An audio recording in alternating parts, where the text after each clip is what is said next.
ও মুসলমান, তুমি কি জানো এই ময়দানে বসার মধ্যে কত ফজিলত, কত ফজিলত, কোরআনের ময়দানের মধ্যে বসার ফজিলত। এই যে আপনারা বসে আছেন, আপনারা বেজার হবেন না, আল্লাহ তাআলা আপনাদেরকে কি দেয় শুনেন।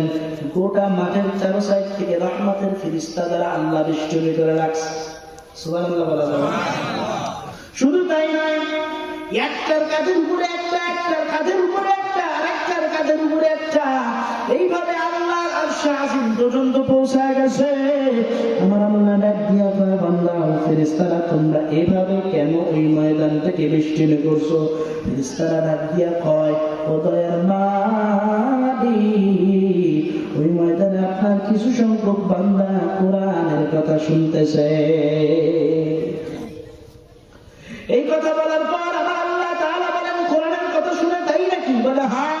বলে কেন শুনে? বলে আল্লাহ আপনাকে চায়, আপনার মহব্বত চায়, আপনার ভালোবাসা চায়। ঠিক না? কাকে চাই? সবাই বলেন কাকে চাই? আল্লাহর মহব্বত চাই তো। আল্লাহ তাআলা যেন ফেরেশতাদের কাছে প্রশ্ন করে, ফেরেশতা এই যে বান্দাগুলো বসে আছে, এই বান্দাগুলো কি আমি আল্লাহর জান্নাত দেখছে নাকি? আবার ফেরেশতা বলে না, আল্লাহ দেখে নাই। আবার বলে আমার এই বান্দাগুলো কি জাহান্নাম দেখছে? বলে তাও দেখে নাই। আমার এই বান্দাগুলো কি আল্লাহর নবীকে দেখছে? বলে তাও দেখে নাই। বলে ফেরেশতা তোমাদেরকে কি দেখছে? বলে আল্লাহ তাও দেখে নাই, তবু কেন এখানে বসে আছে? আল্লাহর ফেরেশতারা বলে আল্লাহ জান্নাত জাহান্নামের ভয়ে আপনার বান্দারা এখানে বসে আছে। আমার আল্লাহ ফেরেশতাদেরকে ডাক দেয়, ফেরেশতা তোমরা সাক্ষী থাকো, এই যে কোরআনের ময়দানে যারা বসে আছে, আমি আল্লাহকে না দেখে, আমি আল্লাহর জান্নাত না দেখে, আমি আল্লাহর জাহান্নাম না দেখে, আমি আল্লাহ আমার আল্লাহর নবীকে না দেখে, সাহাবা আজমাইনদেরকে না দেখে, কোরআনের উপর ভালোবাসা মহব্বত রেখে যারা বসে আছে, কিয়ামতের ময়দানে আমি আল্লাহ এই সকল বান্দাদেরকে মাফ করে দিলাম। ও মুসলমান, তাহলে বলেন লাভ না লস? সবাই বলেন লাভ না লস? এই যে সময়টুকু আল্লাহর রাস্তায় ব্যয় করতেছে, এই সময়ের বড় দাম, বড় দাম।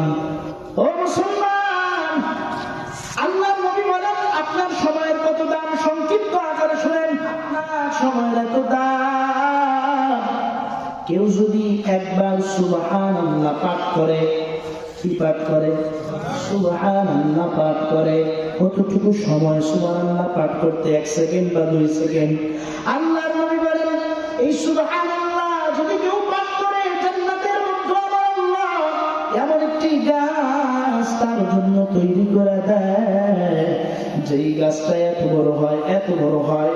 জান্নাতের মধ্যে এই গাছটা এত বড় হয়, আরবের দ্রুতগামী ঘোড়া যদি ওই গাছের ছায়া অনুযায়ী 500 বছর পর্যন্ত দৌড়ায়, তবু ওই গাছের ছায়া পার করা সম্ভব না।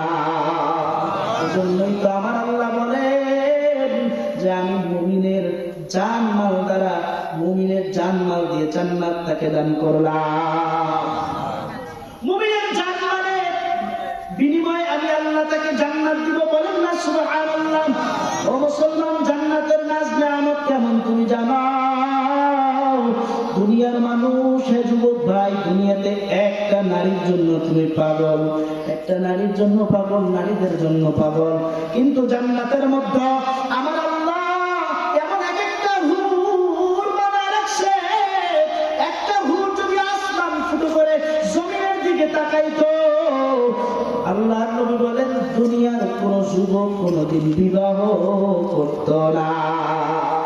এত চেহারা তাদের। ও মুসলমান, এজন্য জান্নাত কামাই করতে হবে। কথা বলেন ঠিক কিনা?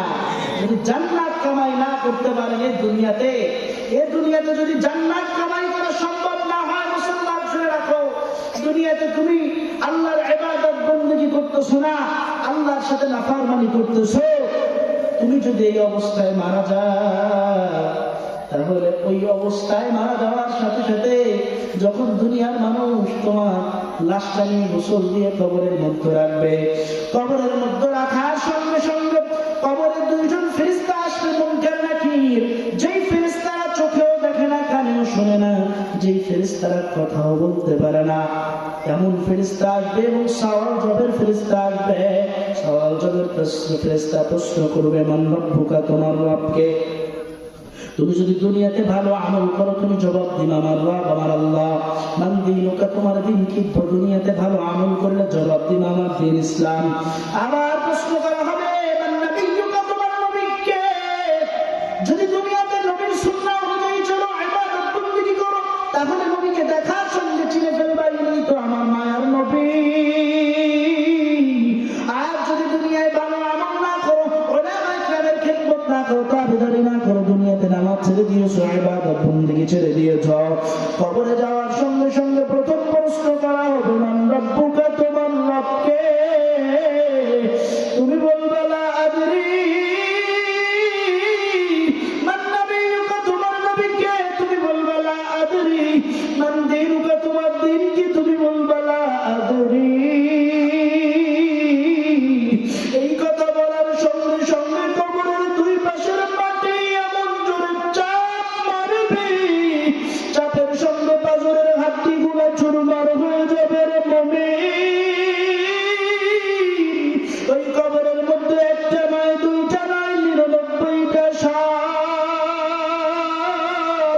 কবরের মধ্যে এমন আযাব, এমন কামড় মারবে, 70 গজ মাটির নিচে ঢুকে যাবে। আবার চুল ধরে ফেরেশতারা টেনে উঠাবে, আবার সাপে সবল দেবে।